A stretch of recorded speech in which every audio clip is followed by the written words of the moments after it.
Alright, so good morning everyone, welcome back to ChippysCouch. Today we return for a little more Thorium. Now in today's episode, it is my goal to take on and destroy, hopefully, all 3 mechanical bosses. Now, I'll level with you, I'll be real, I've been kind of dreading today's episode, which I know is a little bit out of character for me. Like, I don't really dread a boss fight, but the mechanical bosses over the years have kind of changed in my mind, and I don't really fully understand it. I think I've got a pretty core idea, and the idea is that I feel like I should be better at the mechanical bosses, and that this should be a breezy episode, but it never is. Like, I always go into it thinking, yeah, I'll do the twins. Might do Prime. Oh, Prime. Easy, right? Destroyer. No beef, right? And then I never do it. I'm like, I'll go into it and I'll fumble it. So, and then I get frustrated because I'm like, well, this should be the easy episode. It's a really weird one. It is. It's a weird one. And I'm grasping with it. So, in today's episode, if I just seem a little uninterested, that's the real reason. I want to get to episode 21 and be out of the clear of all of these. First things first, I fixed this house. If yesterday's house offended you, it's fixed. Consider it fixed. I had a talk with the monks up in the hills, and this is what they said. So yeah, brought it back. Couple of houses under here. Why do we need these houses? Well, let me tell you. This. What is this? What have I done? I've killed this world. I'm terrible. No, this is really bad though, isn't it? Do you know what? Do you remember, I can't remember what episode number, but do you know when we were destroying all the demon altars and I was just like, just doing it? I shouldn't have. I should have stopped. I should have left it. I've lost 6 homes, all right? This is a real problem. We're going to have to start fundraising. We're going to have to get fixing this. We need a steampunker, essentially. So yeah, there's a lot riding on me beating a mechanical boss. So for today's episode, I've swapped out the subwoofer for the Shield of Cthulhu. Because I think I'm going to need the shield if we're going to do the twins. I need the double dash. Now, I've been debating this. I never know what boss to do first. And I'm changing what I'm going to do. A couple of minutes ago, I was going to do the Destroyer twice and get the next set of Bard armor. I feel like if I am good, I reckon we can just start with the twins. And I say if I'm good, I'm not very good at the twins. For anybody that's not watched before, for some reason, I was good at the twins, and now I'm not. I'm still waiting for scientists to run the tests and do the experiments. I'm waiting for the correlation graphs, you know? I'm waiting for an independent review of that study. Really? A blood moon? Can you not? Do we have anything that would sell as a pylon? Okay, right. I got bad at the twins. That's where I was going with that point. I can't remember if I finished the point. Now I have. That's a good thing. Okay. I think jump cuts today. I sense jump cuts. Especially if there's frustration. Which there easily could be. So we're going to do the twins first. And we're going to see how we get on. Will it be alright? Will it not? We will soon find out. So I've introduced a grav potion to this, and I think the grav potion is what's going to make this a good fight. Now, to talk about the comments from yesterday, a lot of you really, really like this weapon, which shocks me to no end, because I don't think the damage is even worth using it for. It takes a really long time to charge up. Now, somebody did say if you use the mouthpiece with it, the shots become homing, and it's almost like a chlorophyte bullet situation. But even still, that still doesn't make it good. I don't think. I know it sounds very bold. I don't like to be too bold, because I like to, well, I know this for a fact. You lot, with your opinions, are usually better than mine. You know, it takes a big man to admit that sometimes, but it's actually very true. I know that. You lot play more Terraria than me. Or, alternatively, you remember it a lot better than me. I play a lot of stuff. Do you know what? The thing is, right, I play Terraria quite a bit, but when I'm in Let's Play mode, I only play like 30, 40 minutes a day. Whereas you lot are like doing multiple hour sessions, you know? You've probably got your mates in the Discord, You're talking about it as you're playing it. You've got 7 tabs of Wikipedia open. I understand it. I actually do. That's how I used to play before this whole YouTube malarkey took over. I know. But, that being said, I feel pretty bold about that weapon not being good. But we'll see. The most historical bad thorium take that ever happened, though, on this channel. And it wasn't even a bad take, right? It's just wild. This is canonical in the ChippysCouch lore, which is just bananas, okay? I'm using the word bananas here. There was a time in the first ever thorium Let's Play, this was 6 years ago, where we got a weapon that was a reference to Undertale, and I didn't know the reference, and my comments were the worst I've ever seen my comments in the entire, I don't know how many years of YouTube, alright? This whole YouTube malarkey, okay? This is a real thing that happened, and it annoyed me so much that I just didn't carry on making the Let's Play for a good bit of time until those commenters left. I don't know how it happened. I don't know how Undertale ended the algorithm. And I really like Undertale, by the way. Undertale's a great game. I just didn't pick up on the reference. And it was honestly, to use the word again, bananas. It was just wild. So okay, today is February 1st. All right, no need to look at the calendar on this one. And this is a great day. Let me begin. I love February 1st because it's the end and the demise of January. Thank you very much. See you in 12 months. I've become a real January hater over the years. When I was a kid, I don't think I minded it too much, but as an adult, oh gosh, January is actually the worst. It's boring. There's nothing to do. The weather sucks. Okay, you've got nothing big to look forward to for many months. I don't know how this would work, okay? But my big theory is get rid of January. No. Move the calendar year up a month, okay? Make December the new January and make February... No, wait. Make January the new December, make February the new January, balance out the year a little bit. Get the worst month out the way, right? There's still a little bit of the holiday spirit, you know, if you're into it. You know, which is a big population in the world enjoy a holiday, right? So, you know, there's multiple holidays out there, but you know what I'm talking about, right? There's that cheer in the air. Anyway, you Wyvern, I'm actually fuming. This fight is going bad now. January has actually cursed it. It was listening the whole time. This is why I don't like these episodes. Yeah, do you know what? It's the blood moon though, right? Can't be too mad. And that's my oh my god. So another reason I'm excited for February 1st though is because, and I've been really looking forward to this. Black Panther 2 comes out on Disney Plus. Now, I did not go see Black Panther 2 in the cinema, and I kind of regret it. I've been actually looking forward to this movie. I've been in a bit of a slump, as many people have, with Marvel content as a whole. But to be honest, and most people would agree, this was kind of to be expected, you know? Endgame was such a beautiful bookend on the whole saga, and, you know, a lot of people anticipated that the next phase would be a little clunky, a little bit awkward, because now they have to introduce you to new people, or to, like, reset the status quo. And the execution of that, it's not been my, like, favorite thing in the world.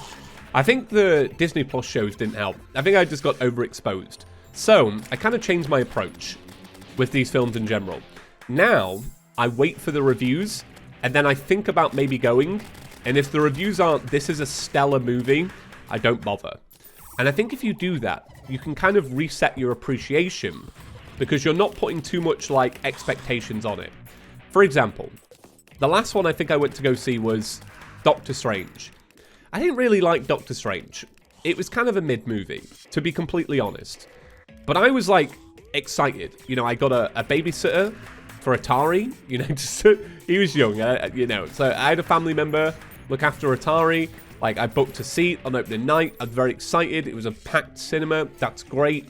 But I just didn't enjoy the film as much as I wanted to. And because I put in all the effort, I think I just put too much pressure on it. So that's been my approach. But anyway, Black Panther 2 today. I'm excited, you know. It's going to be good. It gives me a film to watch on the new TV that I was chatting about. Okay, right. So I'm down here, by the way. I didn't explain. I'm down here killing time and waiting for, well, trying to gather souls of light so that we can get another mechanical twins fight in, which I'll jump cut to, and we'll be winning. All right, so bringing it back. This is definitely not the next twins fight. Okay, I may have failed one, all right? Leave me be. But this one's going pretty well. And a big reason for that is because I'm trying to... I mean, I'm doing my best. I'm having to use 200 IQ for this, I'm not going to lie. I'm trying to make sure I actually take out one before the other, because I really think that's going to make a difference. I've also been swapping constantly, using a bunch of different stuff. Okay. Now, this is where it gets really bad, always. This is the part I struggle with the most. What I need to do is learn a good rhythm for this part of the fight. And I feel like if I learn that rhythm, I might actually start to do good again. It's learning when, because when Retinator fires really fast, you need to kind of be a certain position towards the fight, and figuring that out takes a little bit longer than I often expect. This weapon, by the way, if you can land it, I know I just didn't then, it's really good. Like, the damage on it's great. I really like using it. I'm still not convinced on this weapon in terms of damage, but I don't have that accessory that makes it homing, so, you know, I can't fully review it. Okay, now flip back. There we go. So learning that muscle memory is going to be a big thing for me as a Terraria veteran. That's what I really need to focus on. To be honest, if I was a little bit better at... Okay, wait. Flip now. Sorry. I'm delayed in what I'm actually doing. People are going to be like, yo, the video's out of sync. No, I'm just talking funny. As a no, okay, wait. What I was going to say is, if I could just focus on... wait, no. Can't talk. I'm, like, actually muttering away. I'm just going to stick to one weapon. That was so hard to say. I don't know why it was hard to say, but it was. Yeah, I'm going to stick to one weapon and stop trying to be fancy. Oh, okay. I'm so glad I swapped over back to the Charm of Myths. And if we hadn't, that fight would have been over. So it would have definitely died there. Okay, a little bit of Hell's Bells. Okay, no. Please, leave me alone, twins. Oh, inspiration, just regen. I should really just let it regen fully, shouldn't I? There we go. Right, landing shots, there we go, and it's done. Thank you, Terraria. I needed that. I needed that a lot. So, opening it up, bam. All right, we got the strange plating, which is essential. We need that for the next class of things. And yeah, my blood pressure went really high, I'm sure. That's what we mainly gained. So, okay. So this is all for the next chapter of Bard. So you turn this into the Cyberpunk set. So for this whole set, you need 3 for 4. So 7, 13. And we have 12. So I'm fuming. It can also make the Midnight Bass Booster. So that is with a subwoofer and some plating. So 82 symphonic damage. Unleashes obscenely loud pulses of sound. There's also Prime's Roar. Interestingly, uses no weapon ingredients from Prime. You'd think it would. So this fires a mighty roar that tunes enemies, increases damage they take by 10%. So it's kind of like an I-Core weapon. Base Booster, interesting. Airstrike Shield, also interesting. So, how much money do we have? I reckon it's not that much. So now we kind of run the risk of, do we make a weapon, or do we save what we've got? Tell you what, this is the NPC that sells it, right? How much is it for a bag from the twins? You do not sell them yet. Okay, all right, I get it. Okay, and that's fair. That is fair. So let's see. Hallowed Bars, do you make any Bard weapons just on your own? Because that could be kind of cool. Let's see. This might take me a little while to go through. Or is there a... No, I was going to say, there's no Bard helmet. The Hallowed Megaphone. Let's give this a go. Let's try that. Oh, these look pretty good as well. Metal Music Player. Bard class. Sound device. Increases the duration of your symphonic empowerments by 2 seconds. I don't think that's even slightly worth it at all. Because we have that one accessory that increases them by 3 seconds. We don't have that anymore. Okay, never mind. We did have... I still don't feel like that's worth it. Is there anything else that we can make? Okay, so a portable winter guitar. A melody of music made possible with marbles. Propels rolling marbles that briefly linger on the ground. That could be kind of cool. What's this? That's healer. Anything else, Bard? Let's make the... What's it called? The megaphone. Let's make the megaphone and see how cool it looks. Because that could just be something that we can make easy. Megaphone. Bam. We got a bad reforge on it. That's fine. We can always spend a little bit of that moolah. Let's see it in action. It's pretty good. What's the DPS on that? It's all right, considering it's kind of cheap to use. Let's give it a reforge and see if we can get something better out of it, though. Because what's that got? Minus 11 speed? Nah. No. No. No again? Nah, that's even... Oh, and we're out of money. So that explains how much money we had. Nothing at all. Also, we've got to add this to the relic stand. Yeah, that's right. Da-da-da-da! It's great. Okay, I'm smiling through the pain here because we've got to carry on with the mechs. Right, so the next one shall be the Destroyer. Yeah, I'm going to sleep and we'll do the Destroyer. Oh, no, wait. No, I'm not, because we have the Steampunker. Yeah, that's right. And the Steampunker is meant to sell Bard stuff. Okay, Steampunker. What do you sell? You sell the baritone saxophone, Bard class wind instrument. So this is only 19 gold. That's actually not that much. The one-man quartet.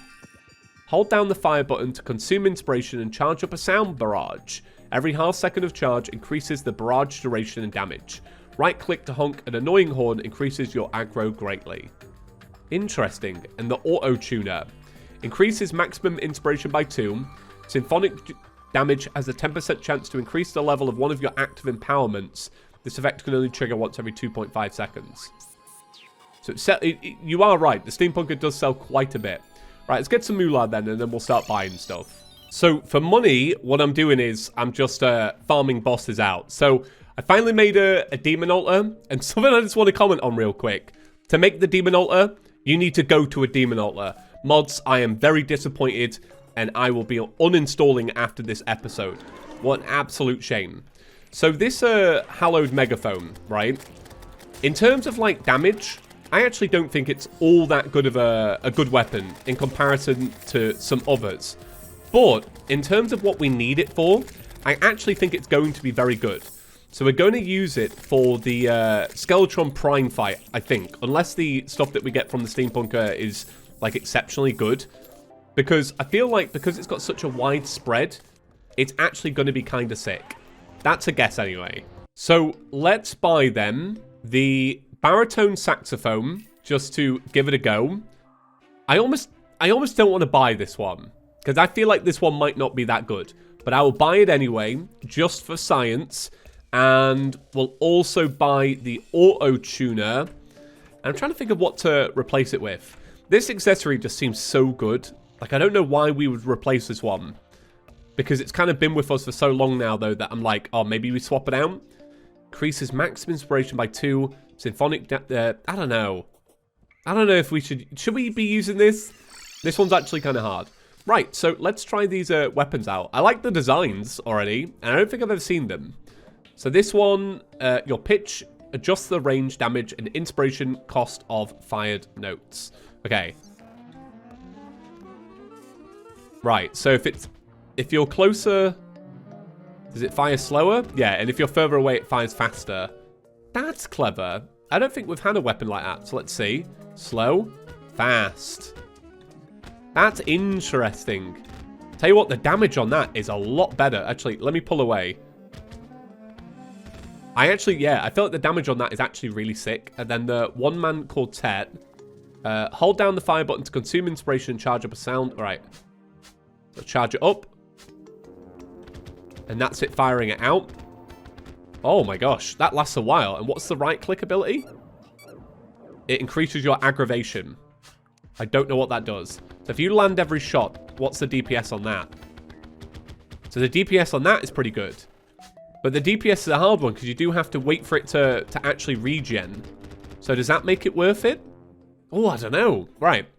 I'm glad we got some like new stuff to play around with though. So yeah, I'm kind of excited for the next one. So yeah, we'll do Skeletron Prime next. I feel like that's probably the easiest one for us next. Let me just think about this. Do these pierce? I don't think they do. No, they don't. Because this would be good for the Destroyer. Right, so let's give this a go. Skeletron Prime. Now, once again, I'm not really too certain what we're going to start off with. This one feels pretty good, though. I won't lie to you. I feel like this one might be a bit of a winner. Oh, actually, I don't know. Now that I'm saying that, I don't know if that's actually a good one. I do feel like this one might be better. Just simply based on the fact that it's got such a wide spread. So we know that we're definitely piercing all the arms and hitting the head here. Also, I need to be better at this fight. I need to make sure I'm not ruining this one. Because this one isn't too hard. This might be a fight I jump cut, though, if that's all right. Only because I've done quite a bit of talking today. I've done quite a little bit of brain power, you know? I just want to shut my brain off for this one. And, no. No. What am I doing? So, I guess we are moving on to the Destroyer. Yeah. Not my finest work. Not my finest work. I kind of expected it a little bit, though. To be completely real with you, I knew something like this was going to happen. Okay, right. So, I'm not too sure what weapon to go with, so I'm just going to wing it and use this one. And my logic, once again, with this one, is that you know at least the little minions and stuff are going to get hit. Like, the probes are not going to be surviving with an attack this wide.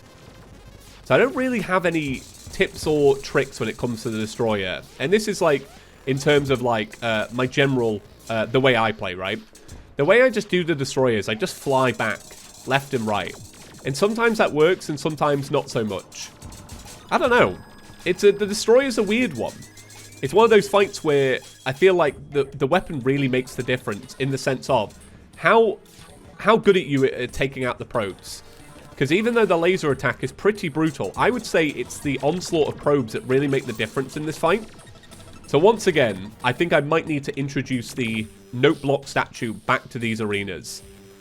Because I feel like my inspiration regen is really bad. But gosh, when that megaphone hits, it hits.